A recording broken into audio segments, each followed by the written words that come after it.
This is FLOSS Weekly. I'm Doc Searls.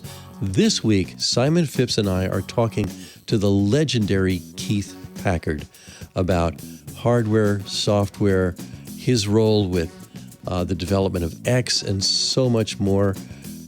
It's a great show coming up next. Podcasts you love. From people you trust. This is TWiT. This is FLOSS Weekly, episode 622, recorded Wednesday, March 24th, 2021. Keith Packard. This episode of FLOSS Weekly is brought to you by Melissa. Like expired milk, 30% of your customers' data goes bad every year. That's money down the drain. Visit Melissa's developer portal for free access to data quality APIs, demos, and code samples. Freshen up your sour data today with 1,000 records cleaned for free at melissa.com/twit. Good morning, good evening, good time and place wherever you are.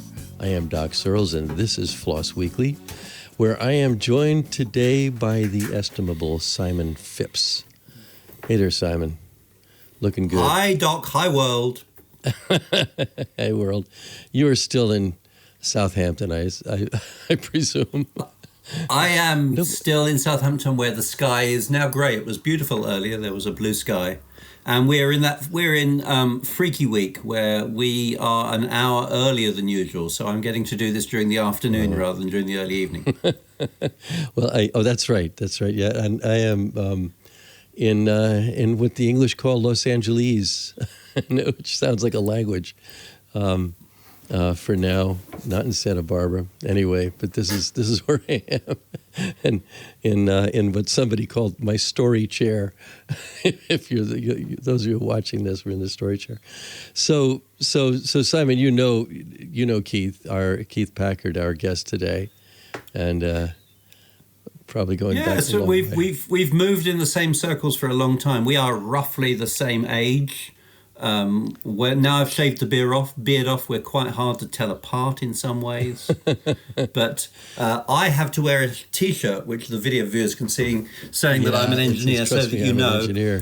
Whereas Keith is definitely an engineer. He's been a key player in the free software movement for many years, particularly in X.org, but in lots of other things as well. So he's one of the less known heroes outside the circle of engineer aficionados.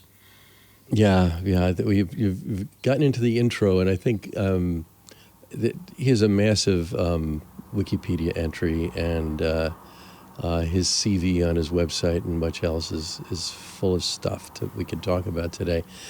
And we will get into that. But first, I have to let you know that this episode of FLOSS Weekly is brought to you by Melissa.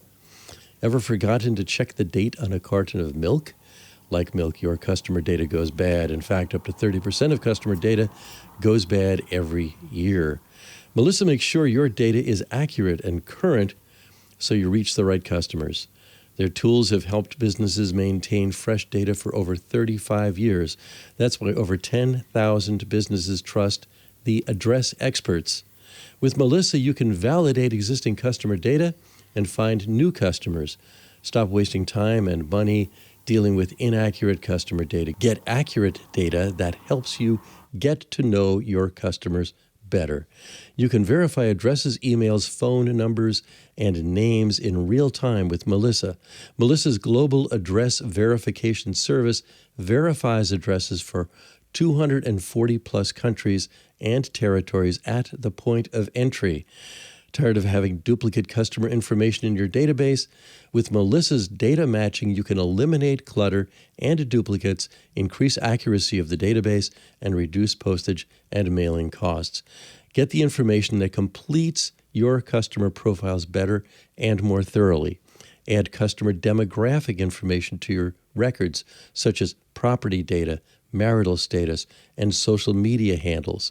Melissa's flexible deployment options offer different platforms to suit any preference, business size, or budget.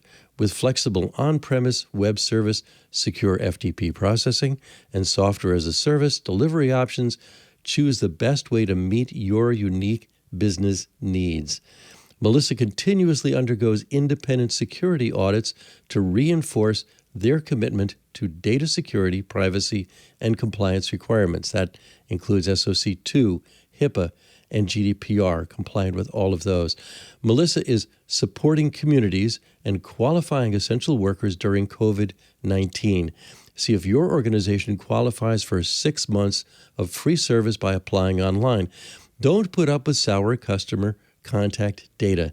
Try Melissa's APIs in the developer portal. It's easy to log on, sign up, and start playing in the API sandbox 24/7. Get started today with 1,000 records cleaned for free at melissa.com/twit. That's melissa.com/twit. Okay, well, welcome again to FLOSS Weekly and to Simon Phipps, my co-host, and our guest, Keith Packard. I said earlier he has an enormous Wikipedia entry. I'm just going to touch on some of the stuff in the opening here. He's best known for the X Windows system. He's responsible for many X extensions and technical papers on X. He's been a member of the MIT X Consortium, X Free 86, the X.org Foundation. He got an O'Reilly Open Source Award. He's been a Debian developer. He's worked for Intel. He's done a zillion things. Just look him up. I'd rather talk to him. So, welcome, Keith, to the show. There you are. Oh, thanks for inviting me on. It's a great pleasure to be here. Yeah, it's a great pleasure to see you too. I last saw you. We last hung out, had a good time, as I recall, on a boat on a Geek cruise. At least one of them, maybe more than one. Back when Linux Journal was still existing and prosperous, in sometime I think in the early aughts, better than 20 years ago. And in the meantime, that was a great I've achieved cruise, your hairline.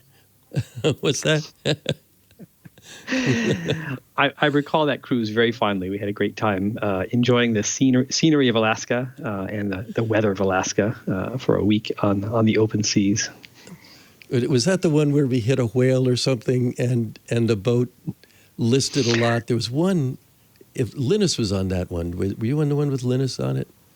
Yeah. Yeah, there it was, and we went up to the top deck so we could, which you weren't supposed to do while the weather was going on, and watch the pool splash like 100 feet high into the atmosphere.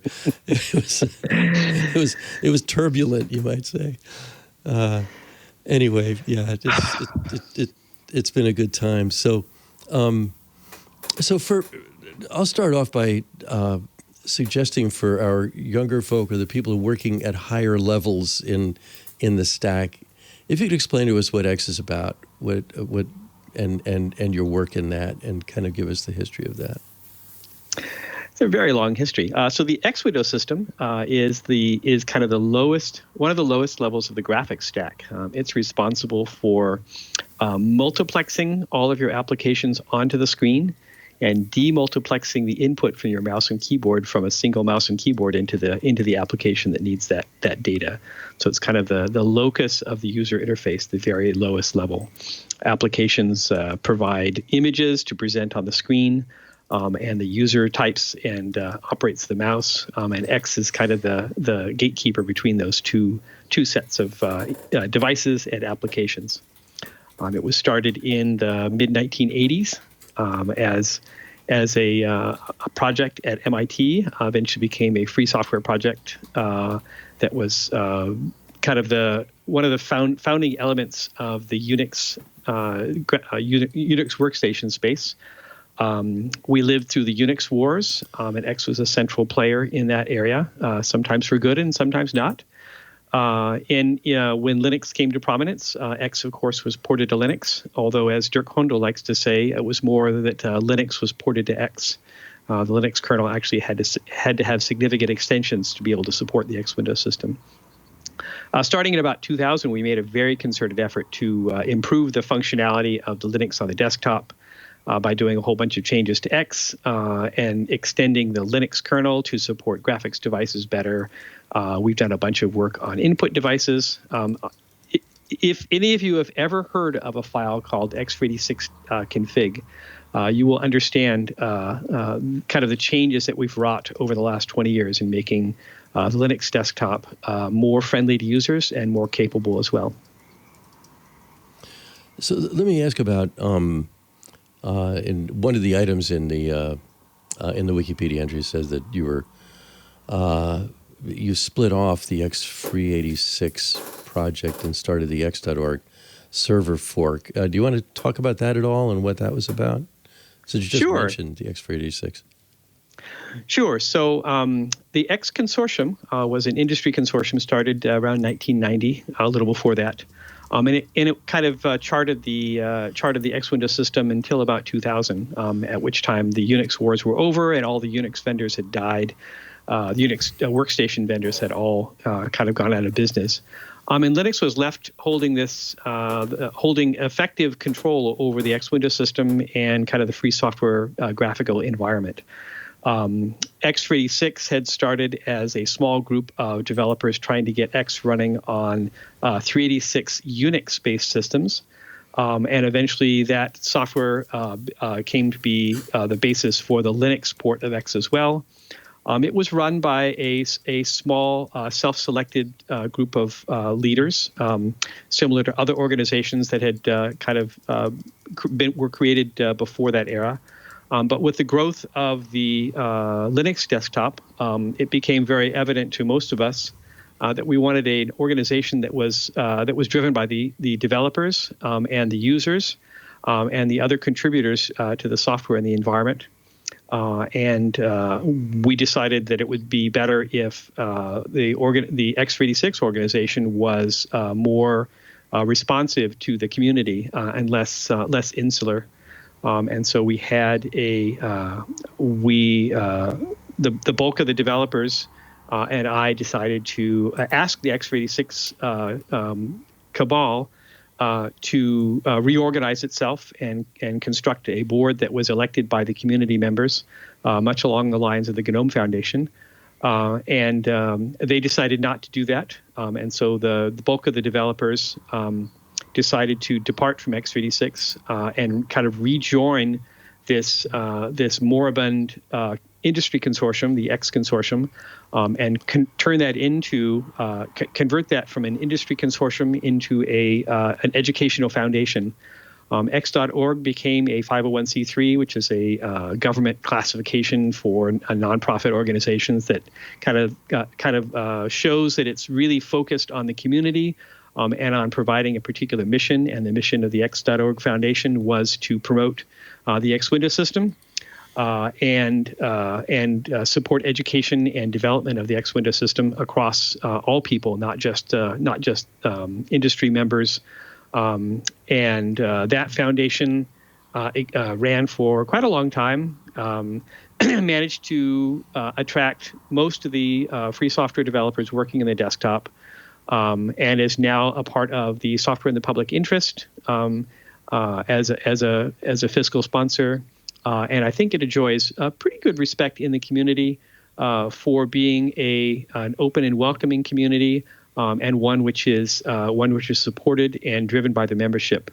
We actually have a board election going on right now. All of the members of the X.org Foundation are encouraged to run and vote for members of the board.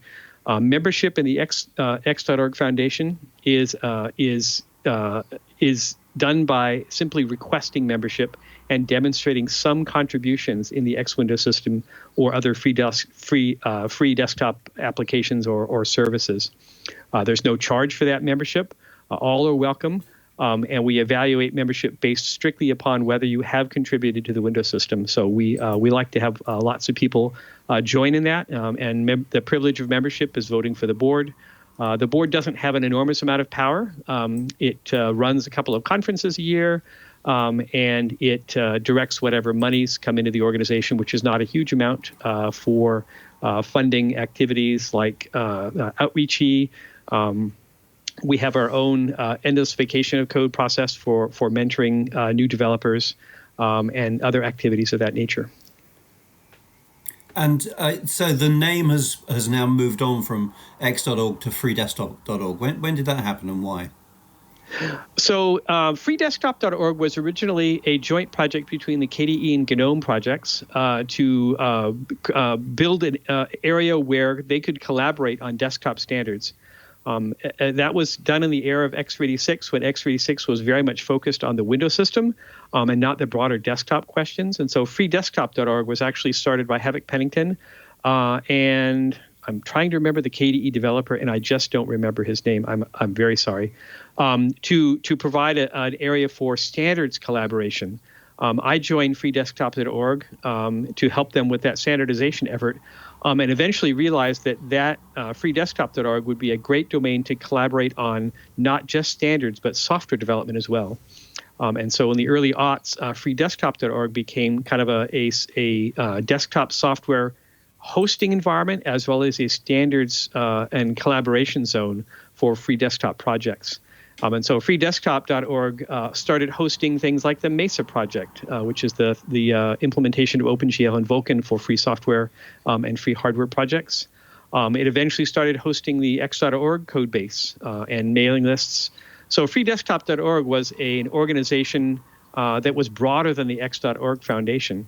In the last couple of years, the two decided that because their interests were so deeply aligned, it didn't make sense to have two organizations. And because x.org had a cooler domain name, we decided to merge freedesktop.org and x.org into a single organization under the x.org banner.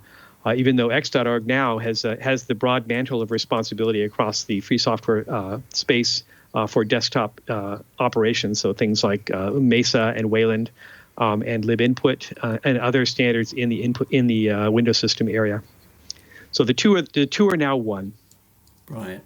So what would you say was really the thrust of the organization now? Is it maintaining the X Windows system, or is it cultivating free desktop software for the wider free software community? Oh, definitely the latter, especially with the range of projects that encompass things like Wayland and Mesa. Mesa is used in a wide variety of environments that don't involve the X Windows system. Obviously, the X Windows system remains a critical part of our desktop infrastructure. It's how most of our applications run these days. They communicate with an X server to do these operations. But x.org and freedesktop.org, the unified organization, now feels its responsibility to kind of the entire scope of system software for free desktops. We have a lot of kernel developers that work in free desktop that are doing kernel development in Linux. We have FreeBSD developers that do kernel development in FreeBSD. We have compiler developers writing compilers for Vulkan. We have OpenCL projects, just a huge swath of software activities around free software for the Linux desktop and for other free operating systems as well. Right. Now, I remember at one stage when we were getting the LibreOffice project started, it was under the banner of freedesktop.org. But it looks like most of what's in the software portfolio that you have is lower level than that now. Yes, exactly. We focus on system software, which is things that are hidden from the typical user. Things like the font rendering system, FreeType. That's a part of freedesktop.org now. As you say, LibreOffice. When LibreOffice was in transition from OpenOffice, we gave them a temporary host for mailing lists and source code repositories and bug tracking as a way to bridge them to their own infrastructure. Obviously, LibreOffice is a closely allied partner with free software on the desktop in general. And so freedesktop.org was happy to offer hosting for that transition process. Now that LibreOffice is a much larger project and is kind of gotten its feet under it, it's great to see it go off and flourish under its own organization. Right. Well, I think we were very grateful for what freedesktop.org allowed us to do, because it gave us a home where we could sound non-partisan while we were dealing with the fallout of the split with the OpenOffice community. And I think that leadership that freedesktop.org and x.org has provided has actually been a key part of the evolution of software freedom over the last 20 years or so. Do you feel that that contribution is an important one for your organization to focus on, or are you very much a stop looking at the politics, please look at the code sort of outlook? Free software is a political movement. You can't separate the two, right? We're saying that people have more value than corporations in the software environment. It's a very strong political statement, and freedesktop.org has always been a political organization, as well as a place to implement technologies. So no, we definitely embrace the notion of free software as a political act, and we definitely try to make sure that we are cognizant of the influence and impact we have on the free software political sphere, and our influence in that area. Right. Now, one thing that we were talking about before the show started to that end is there was a bit of a fuss over the weekend, to use an English expression, about the Free Software Foundation reappointing Richard Stallman back to the board. I noticed that x.org very quickly took a position on that issue, and really was a leader in the free software community because of that. Do you believe that there is a generational conflict inevitable in the free software movement as people like you and I approach what used to be called retirement back when there was a pension fund, and two new generations come up behind us? Do you think that conflict is inevitable? I don't see it as a generational conflict. I see it as the slow evolution of thought processes and the acceptance of free software as a part of the overall community and political process. If you look at what happened when x86 and the x.org Foundation in that particular kerfuffle, that was very much a political problem. x86 was run very much like the Free Software Foundation, with a self-selected board of directors. And when decisions by that board were not in alignment with the community standards of the time, we had an option to sever relationships with that organization. The problem with the Free Software Foundation is that we can't simply walk away from the Free Software Foundation. There are thousands and thousands and thousands of free software projects which are licensed using the GPL. And one of the key terms of most of those projects is that the license that they use, the GPL, can be changed at any time by the organization called the Free Software Foundation. So we are unable to simply walk away from the Free Software Foundation at this point because of all the software that the Free Software Foundation controls the licensing of. And so we need to go and actually work to fix the Free Software Foundation somehow. I don't know how we're going to manage that because the board is not beholden to the community in any way. It's self-selected. We don't have any way to actually vote them out. It's essentially a self-perpetuating echo chamber for friends of Richard Stallman at this point. So let's. You said something earlier, Keith, about people mattering more than corporations, and I have a couple thoughts about that, and I just want to get your thoughts as well. RMS is a person. He's human. He does human things. We all do. I understand, and I'm not arguing for RMS in this case, but I'm arguing. Arguing is the wrong word. I'm bringing up the fact that we've all got personalities and we all sin, as it were, and yet the tech that we create is to some degree independent of that and survives that. And I'm wondering if you have any thoughts about where lines get drawn for that kind of thing. I think the line drawn in the case of the letter that we just put up on screen for those watching, and that you and Simon both signed, makes things pretty clear, and it's a behavioral thing. It's not something else, and there's some behaviors that are not tolerate it, as it were. But, we have personalities. We recently had somebody who was going to be on the show. We decided not to have on the show for more or less the same reasons. And it was really uncomfortable. And so I'm wondering, there aren't any hard and fast rules here, but there are principles. I'm wondering how you think about those and apply them. In the case of the particular behavior, I am not in charge of that organization, and I'm not. I don't feel the authority to litigate any particular charges against him. The complaint I have about the Free Software Foundation is that they are not beholding to the membership of the free software community. If the Free Software Foundation had a truly community-driven governance process, that the board was responsible to reporting to the community for the behavior of the board and the organization, then I believe the Free Software Foundation would be self-correcting, and issues like this could be resolved in a way that supported the community better. Because the board is secretive, the bylaws are not very well published. The set of voting members for the Free Software Foundation is not public. So the fact that Richard Stallman was placed back on the board, that's almost a non-issue. He was a voting member for the entire time he was not on the board, because the voting members of that organization are separate from the board of directors. And as far as I know, he was a voting member the entire time. So the fact that the organization has secretive processes is not responsive to the community in any way. The board members, there's no public elections, there's no public minutes of the board meetings.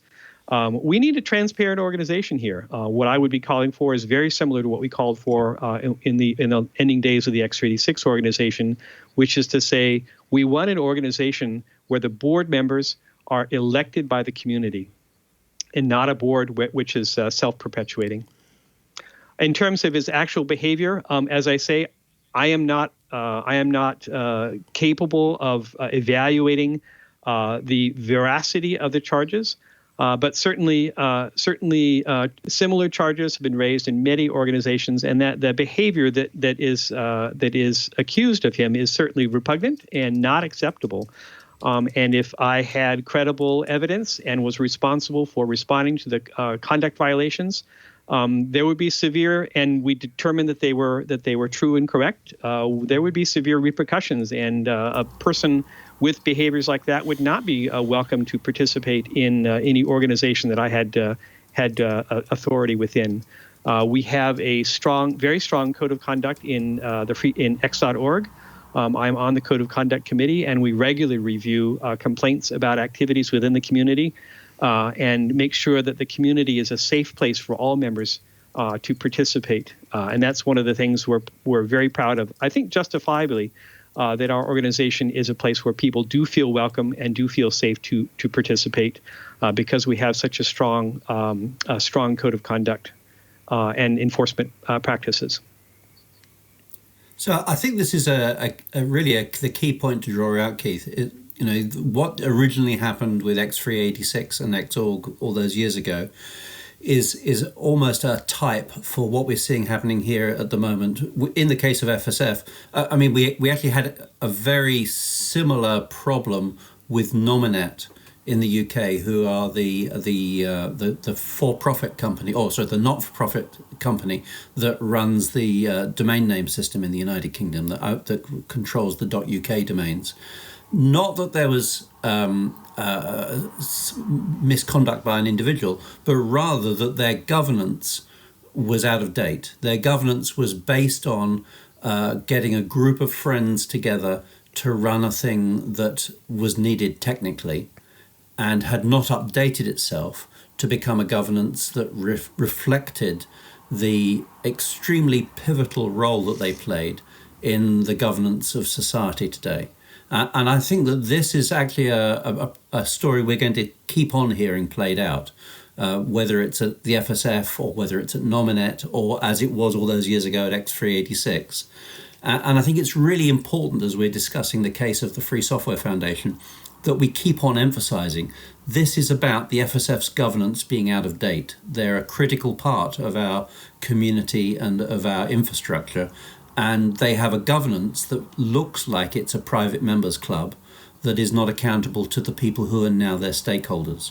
And so I think that's the thing that I draw out from what you said. Do you think that there is a way that we could project that message so that people don't feel this is a cult of personality issue, but actually a governance issue? Well, there's certainly some aspects of the cult of personality. The fact that the board of the Free Software Foundation is now has in recent years elected people who do not challenge Richard's views or his position within the organization.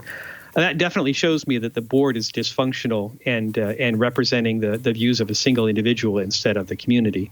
But exactly right. Governance really does matter. I've said this in several organizations, that you really need to find a way to let the community control the organization instead of the other way around. We've been fighting these particular wars for 400 years. Certainly, both of our countries have had revolutions over this issue. And I think the Free Software Foundation is ready for something similar.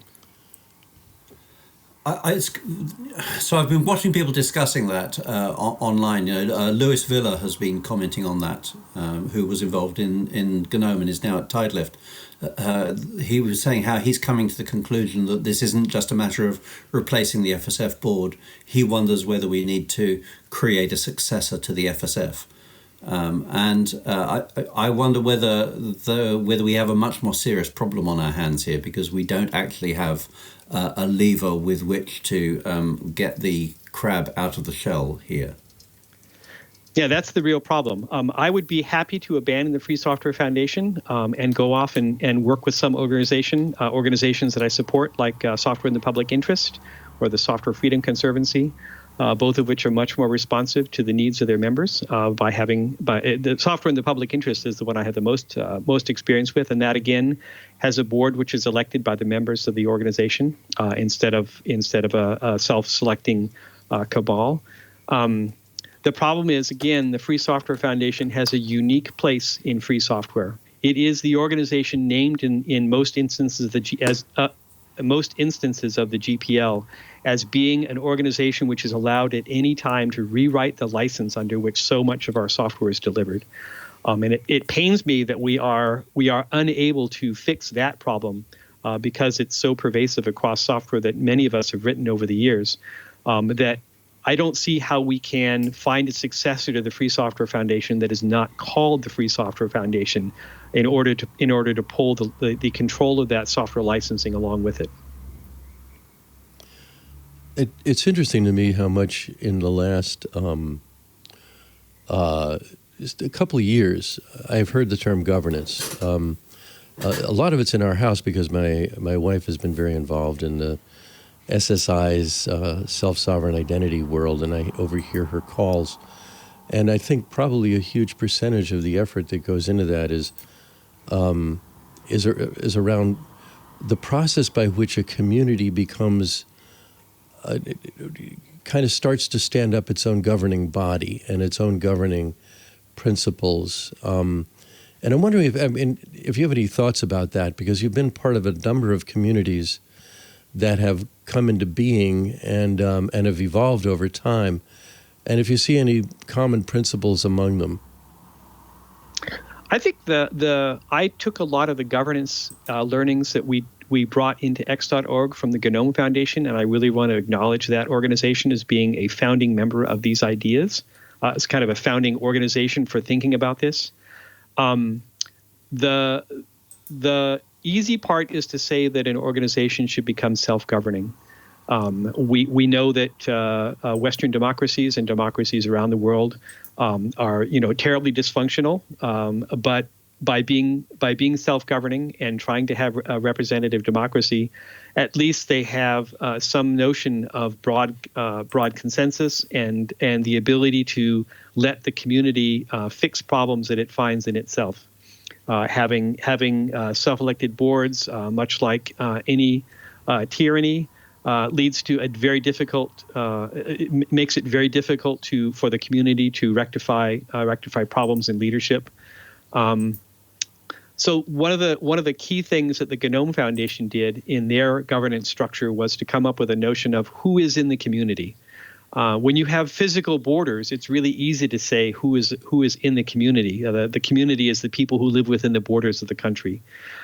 Some countries have different rules from that, but that's certainly my definition of who's in my physical community. It's who are my neighbors. In a software community, a virtual community, it's much more difficult to get this definition of neighbor. In some organizations, it's everybody who has a commit in the source code. The GNOME Foundation came up with a much broader definition. It's anybody who has contributed to the community. So that means source code. That means running organizational activities like conferences. That means obviously participating online in discussions, organizing documentation, any sort of participation in the community at large. Is what GNOME uses in order to define their community. It's self-selected. One of the neat ideas they had was that the way that you remain in the community is just by telling people that you still feel like you're a part of the community. So far, that's worked really well for the GNOME Foundation. Every year, GNOME and X.org before elections sends out a note and says, please tell us if you feel like you're still part of the community. And give a positive affirmation of wanting to participate in the voting process for the leadership of that community. In X.org, we probably have 5 or 10 members every year that are like, yeah, I don't think I'm really active in this community anymore, and they fail to respond to the email. It's perfect, right? Those people are obviously not invested enough in the community to participate in the membership process and the election process. And so the community constantly renews itself with people coming in and people leaving. And so coming up with a definition of who is in the community is an important aspect. And then, of course, coming up with a constitution that defines how the community operates. X.org has its founding documents. The GNOME Foundation have their founding documents. Some of those you need to look back to the Debian community and its founding documents as well. Debian, of course, was one of the first very intentional communities around free software. And so there are a lot of documents and history in how Debian is organized. One of the places where Debian has struggled is in this definition of who is a part of the community. For a long time, it was just Debian developers, people who actively contributed code to Debian. But now Debian has broadened that definition into non-uploading developers, which is to say people who are involved in supporting Debian very actively, but are not, their contributions are in ways other than uploading new packages to the archive. So I think communities need to be very intentional about how they define membership, and of course putting together documents that are transparent about how the communities run. I want to jump the tracks here a little bit, Keith, because I notice in your background you've got a bunch of hardware there, and what appears to be an oscilloscope, which is one of my favorite things from my own past. And you started in hardware, if I'm not mistaken, at Tektronix, which in its day was quite the august organization.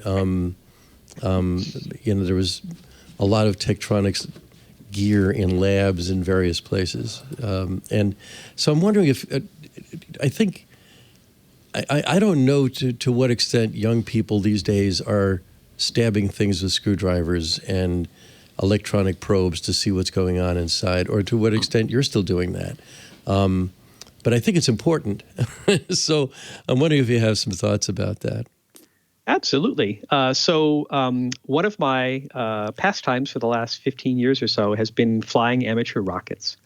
And amateur rockets are, SD size and larger. Some of the hardware that I have built has flown to more than 30 kilometers up into the air. A partner and I, B. Dale Garby, who has been very actively involved since the founding days of the Debian project, started collaborating on building electronics hardware for our rocketry hobby. And so we started building what are called flight computers, which are sensor-driven computers to control parachutes or control additional motors or control other activities within the rocket. And so that's a great hardware and software project that we've been involved in. We have a little company that sells this stuff. So I've gotten the chance to kind of get back to my childhood roots of building and designing hardware on my bench. Right now on my bench, I have so many wires and computers, it's kind of scary.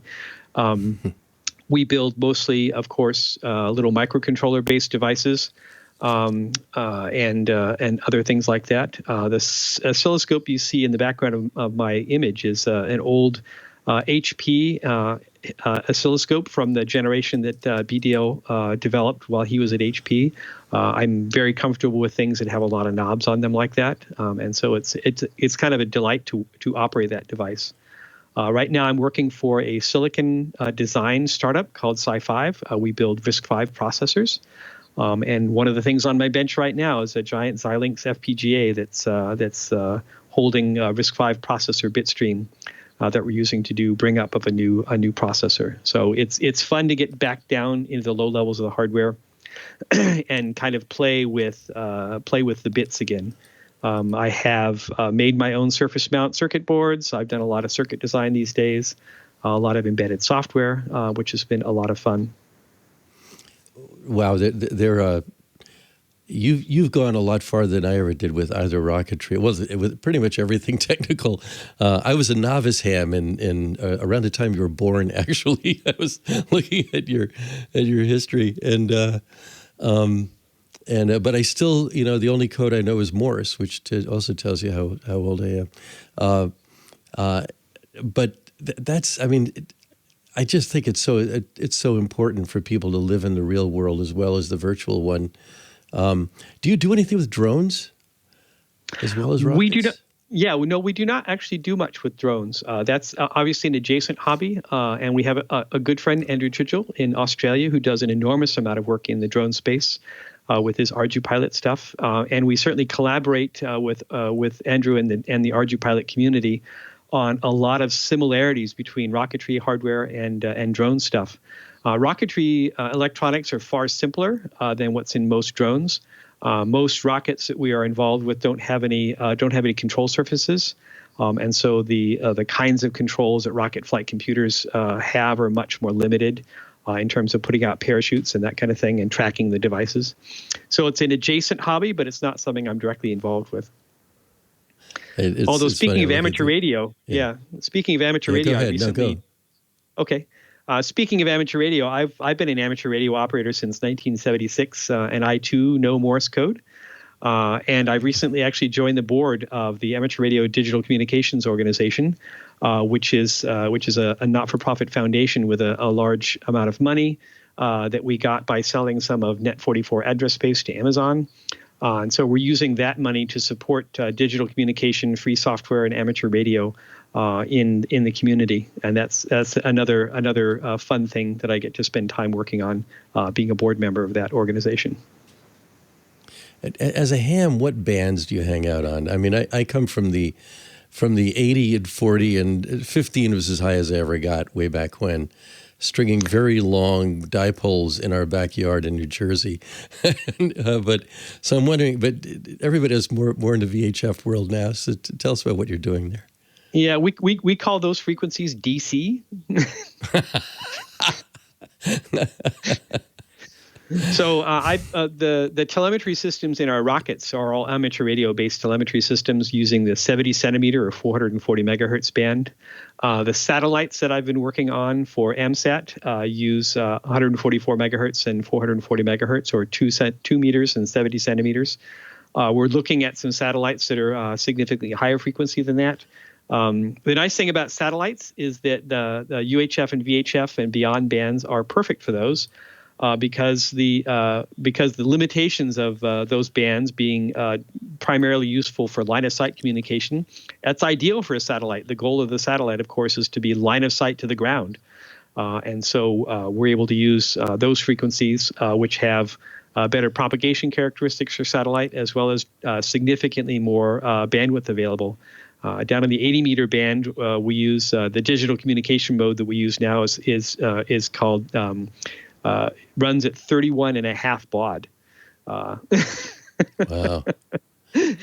Whereas up at the at our 5G space, we're talking about gigabits. So yeah, being able to use higher frequencies for communication is kind of a key to improving the amount of data you can send. So are either you or B. Dale, who I do want to have on the show as well, he's been on boats with us too, I think. Are either of you getting a Starlink? Do those interest you at all, getting on a net by way of Starlink? Not particularly. I'm kind of frustrated with Starlink, as obviously all of us have an interest in astronomy, and the fact that Starlink is going to have a negative impact on astronomy. I have the advantage right now of living in a city that has optical fiber being deployed across the city, and the notion of using point-to-point communication for networking where possible always seems very attractive to me. And the broadcast mechanism of a satellite spewing data all over the planet. It doesn't seem appropriate to me if you can connect wires. The place where satellite-based communication is most interesting is where you don't have wiring. Things in space, things on the open sea, things where wires are a tremendous hindrance. And so connectivity, always-on connectivity for the cell phone network, always-on connectivity for people at sea, those seem very important to me. But in terms of Starlink at my house, I don't see why I would have a fixed antenna on the ground pointing at a fixed antenna in space when I can simply run a fiber optic cable from me to the network. Now, Keith, to completely switch away from that into an unrelated thought for you, a whole bunch of people keep on going on about the need to promote the Linux desktop over other providers. As one of the key technologists that makes the Linux desktop possible, how do you feel about those calls? Do you think we should move on and get with the browser, or do you think that there is a real role to promote free software on the desktop today? That's a difficult question for me to answer, actually. One of the things we've kind of, as a community, grown to accept over the last 5 or 10 years is that individual users make choices about what software they run based upon their needs. And so when somebody ends up running a Macintosh or a Windows box on their desktop and they have trouble with that, I'm happy to try to help them figure it out and get their work done. But certainly I'm a strong proponent of free software in all aspects of life. And I would like to think that all of the software that I use and I promote is free software. And that does include the software that runs directly on the devices that you use. So the browser is just another piece of software. And so the browser should clearly be should be free software. The applications that we connect to in the cloud are applications that we depend upon every day. And those should be free software as well. Everything, there shouldn't be non-free software in my world. But as we work towards that utopia, the reality is that people are going to have to continue using non-free software.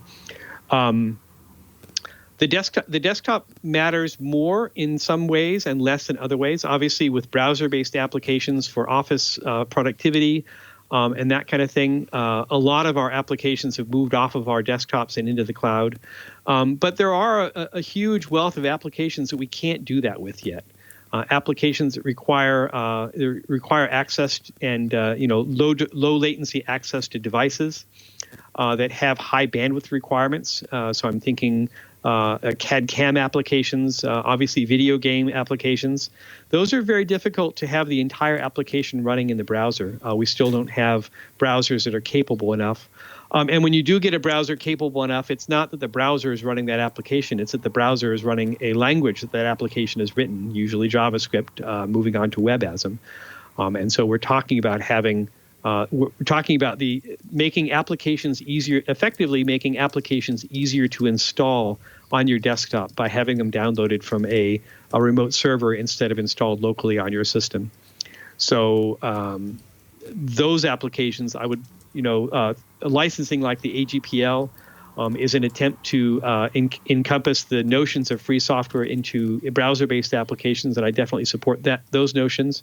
But in terms of the fundamental operating system and system software on the desktop, because there's so little value, proprietary or kind of attachable value to that software now, there's no reason it shouldn't be free software. There's no reason, for instance, Microsoft shouldn't switch to a Linux kernel in their platform.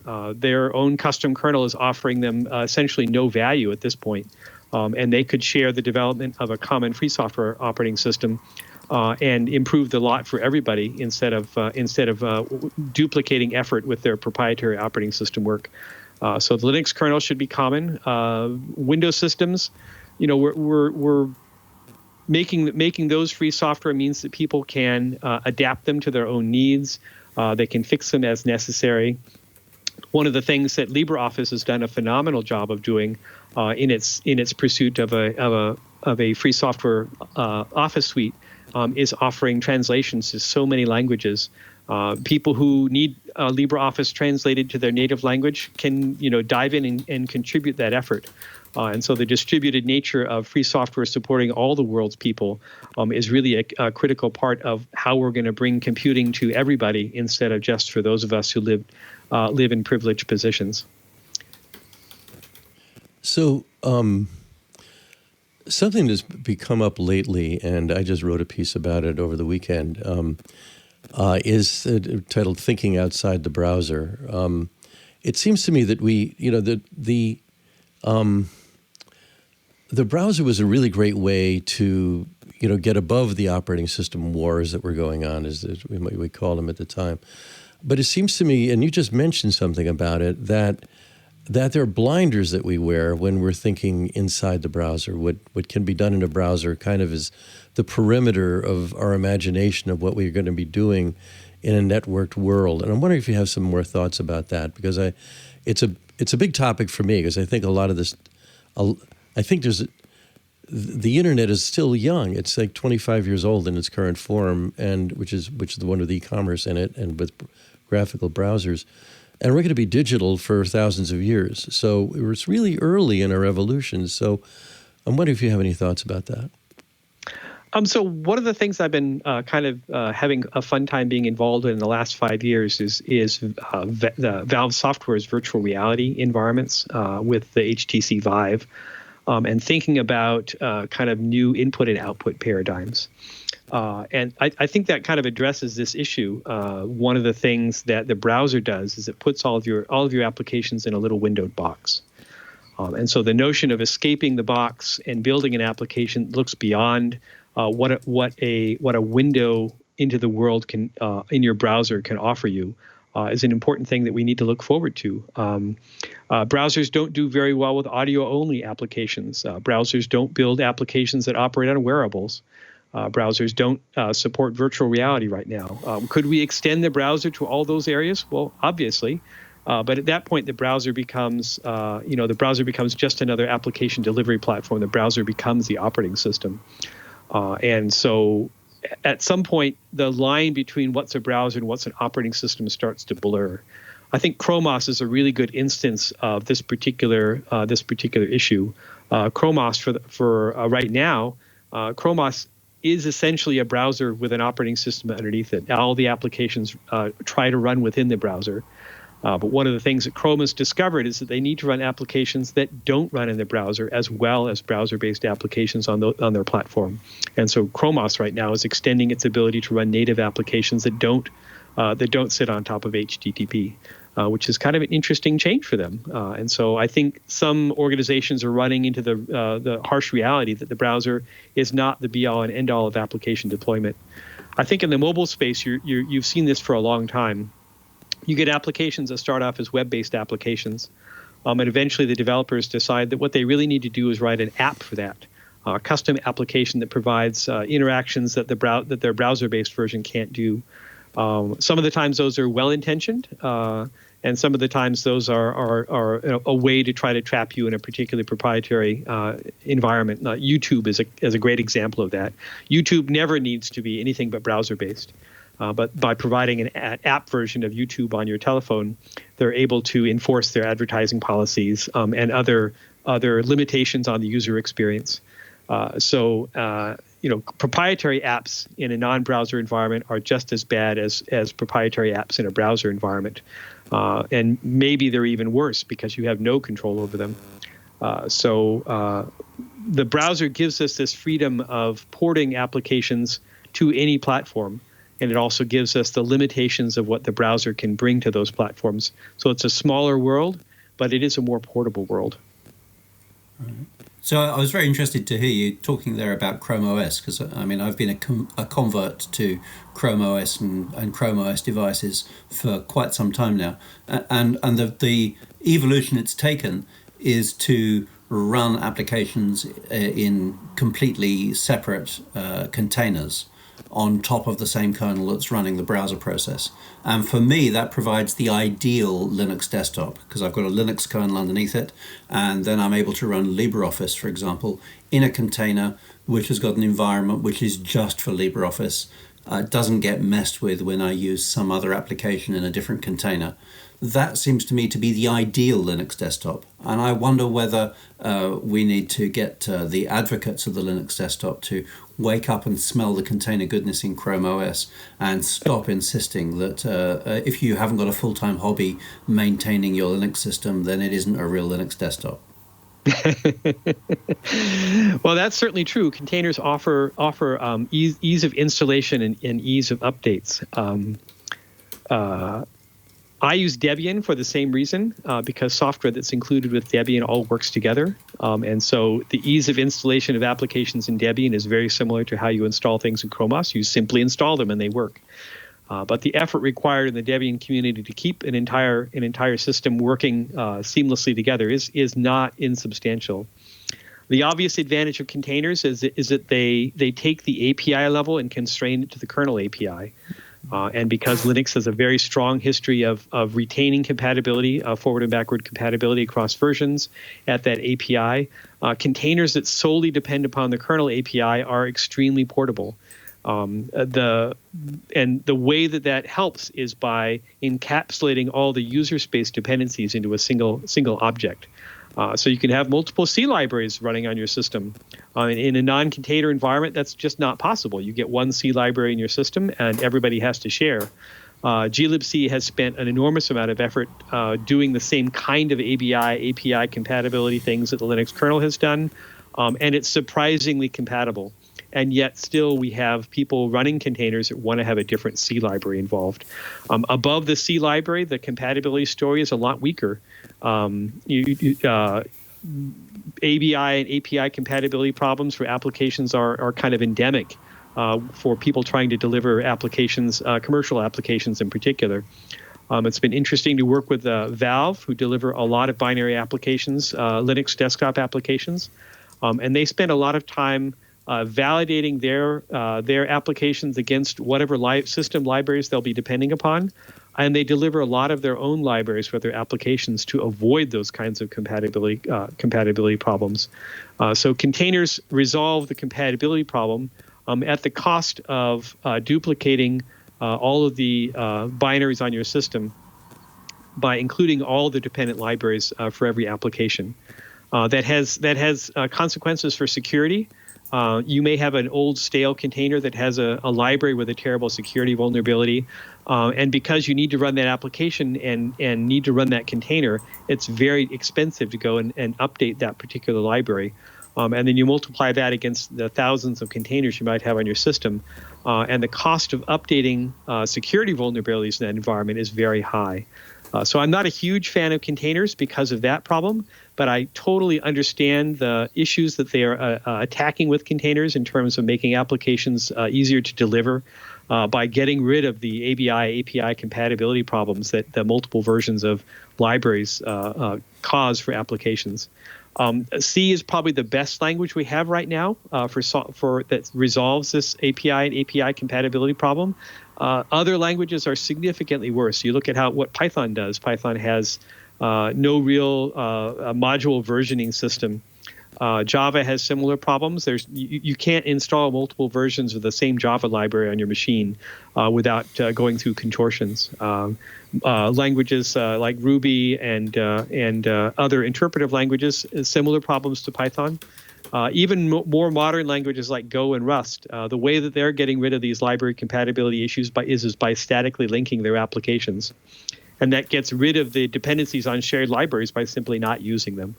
And I'm not sure that's a great solution, The C language evolution over the last 30 years has been one of partitioning systems and providing a C application as a collection of independent binaries on your machine, which can be independently updated. That's not easy to do, but it does mean that we have this ability to provide fixes into the system, much the same way that the Multic system did back in the 60s and early 70s. So it seems like C has gotten this has resolved a lot of the issues in how to deliver applications at scale that don't have these intrinsic security problems, but at the cost of an enormous amount of engineering effort and kind of perpetual API compatibility bugs. And containers resolve the latter, but they don't have any solution for this updating independent pieces of the system in real time. That was a fantastic answer, I have to say. On our own little back channel here, I was thanking Simon for asking that. We're almost completely out of time. In fact, we are out of time, but I'm going to finish this anyway. We always end with at least three quick questions. One, if you could say anything briefly about it, because it's our control question, is do you have anything to say about blockchain? As far as I can tell, blockchain is a solution, is a problem in search of a solution, and right now the ecological costs of blockchain indicate to me that we should be fighting against it with all of our souls. That's good. Okay, and the last two, what are your favorite text editor and scripting language? I have been using... Yeah, so for text editor, I've been using Emacs for, I think, since about 1980 early 1980s. I have tried other editors, and I understand the cost of switching is high. I have a lot of peers now who are using VS Code and being very productive in that environment, and in a spirit of not denigrating those who use non-free software tools for their work. I applaud them for finding something that works for them. And you had, what was my favorite scripting language? Yeah, and text editor. So you already covered text editor. Text editor. Scripting language. I have written many scripting languages of my own, which obviously hold a special place in my heart. But when I need to reach for a scripting language on my system right now to write a new application, I always choose Python 3. The language is easy to teach. I teach that to middle school students. It's pretty easy to learn. It's getting a little bigger than it used to be. But I think probably the best part about Python is the community that underlies it. I've spoken at a number of Python conferences, and everybody that I've met in that community is amazingly warm and welcoming. And so when introducing new developers to a language, bringing them into a language that they know they can learn quickly, and if they want to get deeply involved with the language community, I know they'll be welcome and productive there. Fantastic. Keith, it has been wonderful having you on the show. This hour went very, very fast. It seems like it was 10 minutes, even though it's actually more than an hour. So thanks so much for being on the show, and we'll have to have you back. It was a tremendous pleasure and a delight to be invited. It's good to see you again. I don't think we've spent much time together since we were on that boat in Alaska. No, we'll have to do that. So, Simon, so how was that for you, dude?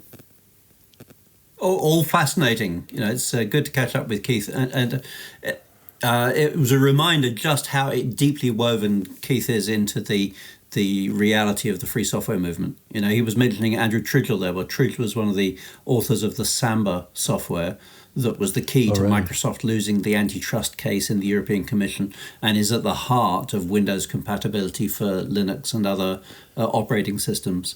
X.org is there, freedesktop.org is there, and then the discussions about the governance of communities, all very timely and apposite. And I think that people coming to the show next week are going to find a real treat waiting for them. Great. Now I'm looking to say, who do we have on next week? I should. Oh my gosh. I never remember. I know it'll be good. Yeah, I thought his last answer to your question was terrific. I don't think I've heard as complete an answer to containers versus what they're built on than we just got there. And the hardware stuff too. Fantastic, really good. So I'll look at the schedule here real quick, and I was not as organized today as I meant to. Oh yeah, RISC-V. Yeah. So, or no, is it? What? No, that's April 7th. Never mind. You were talking about something else for next week, I guess, right? It doesn't matter. We always have good guests. So next week you have Liam Breck coming up on the show, and Dan is going to be the co-host with you, and then there's John Murtick the week after that talking about RISC-V, and after that the future is open, as they say. Yeah, the future's open. In fact, I am not going to be here. I'll be in Hawaii on April 14th, but Jonathan's going to fill in. And we have a lot of guests in the queue, though. And one of them I need to get in the queue is Badale, who Keith brought up and has enormous influence, and is just a great guy as well. So it's been a good show, and We'll see you next week, everybody. This has been Floss Weekly. Hey, what's going on, everybody? I am Ant Pruitt, and I want to tell you about my show, Hands on Photography, here on TWiT TV. Each and every week, Thursday that is, I like to sit down and share with you the best tips and tricks that are going to help make you a better photographer. And it's not always about Photoshop. It's not always about just having the biggest and baddest and bestest camera. It can be the simplest of things like leave your eye open when you're looking through the viewfinder. All of these simple tips can really help step your photography game up. So subscribe to the show today. That's twit.tv/hop. And I look forward to talking to you soon.